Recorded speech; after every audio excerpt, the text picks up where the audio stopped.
ಈಗಾಗಲೇ ನಮಗೆ ಯಾವುದೇ ರೀತಿಯ ಸರ್ಕಾರದಿಂದ ಮಾಹಿತಿಗಳು ಬಂದಿಲ್ಲ.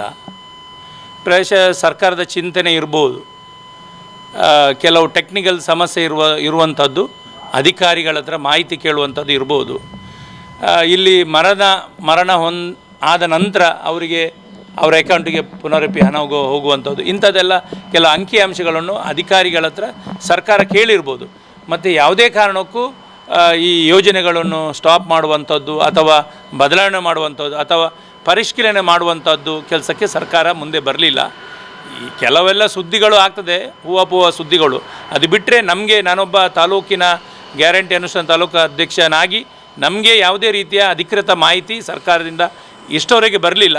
ಬಟ್ ಪರಿಷ್ಕರಣೆ ಅಂದರೆ ಈ ಮರಣ ಹೊಂದಿದವರ ಅವರ ಅಕೌಂಟಿಗೆ ಹಣ ಹೋಗುವಂಥ ಇಂಥ ಕೆಲವು ಸಂಶುದ್ಧ ವರದಿಯಲ್ಲೂ ಸರ್ಕಾರ ಕೇಳಿರ್ಬೋದು. ಅಷ್ಟು ಬಿಟ್ಟರೆ ಬೇರೆ ಯಾವುದೇ ಮಾಹಿತಿ ನಮಗೆ ಇಲ್ಲ. ಈ ಯೋಜನೆಗಳು ಯಾರಿಗೆ ಮುಟ್ಟಬೇಕು ಅಂಥವರಿಗೆ ಮುಟ್ಟಬೇಕು, ಯಾರು ಅರ್ಹ ಫಲಾನುಭವಿಗಳು ಅವರಿಗೆ ಹೋಗಬೇಕು ಇಂಥ ಯೋಜನೆ. ಬಿಟ್ಟರೆ ಇದು ಪೋಲ್ ಆಗಬಾರ್ದು ಎಂಬ ದೃಷ್ಟಿ ಸರ್ಕಾರದ ಮೇಲೆ ಇರ್ಬೋದು. ಈ 5 ಯೋಜನೆಗಳು ಯಾರಿಗೆ ಅಗತ್ಯತೆ ಇದೆ, ಯಾರಿಗೆ ಬೇಕು ಅಂಥವರನ್ನು ಕೆಲವು ನಿಮ್ಮ ಮಾಧ್ಯಮಗಳಲ್ಲಿ ನಾವು ಕೇಳುವುದು ಎಲ್ಲ ಕೇಳ್ತಾ ಇದ್ದೇವೆ. ಸಿಕ್ಕಾಪಟ್ಟೆ ಕೊಟ್ಟಿದ್ದಾರೆ, ಯಾರಿಗೆ ಸಿಗಬೇಕು ಅವರಿಗೆ ಸಿಗ್ತಾ ಇಲ್ಲ, ಯಾರಿಗೆ ಸಿಗಬಾರ್ದು ಅಂಥವರಿಗೆ ಸಿಗ್ತಾ ಇದೆ ಅಂತ ಸಣ್ಣ ಪುಟ್ಟ ಕೆಲವು ತಪ್ಪುಗಳು ಆಗಿದ್ದರೆ ಖಂಡಿತ ಅದನ್ನು ಸರ್ಕಾರ ಸರಿಪಡಿಸಿದೆ.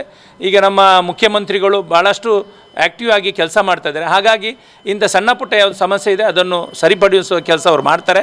ಮತ್ತು ಯಾವುದೇ ಗೊಂದಲ ಬೇಡ, ಜನರಿಗೆ ಈ 5 ಯೋಜನೆಗಳನ್ನು ಯಥಾವತ್ತವಾಗಿ ಇದು ಮುಂದೆ ಜಾರಿ ಆಗ್ತದೆ ಎಂಬುದು ನನ್ನ ವಿಶ್ವಾಸ ಇದೆ. ನನಗೆ ಉತ್ತಮ ಸಂಸ್ಕಾರಯುತ ಶಿಕ್ಷಣದೊಂದಿಗೆ VSS English medium CBSE school Udupi Muddur.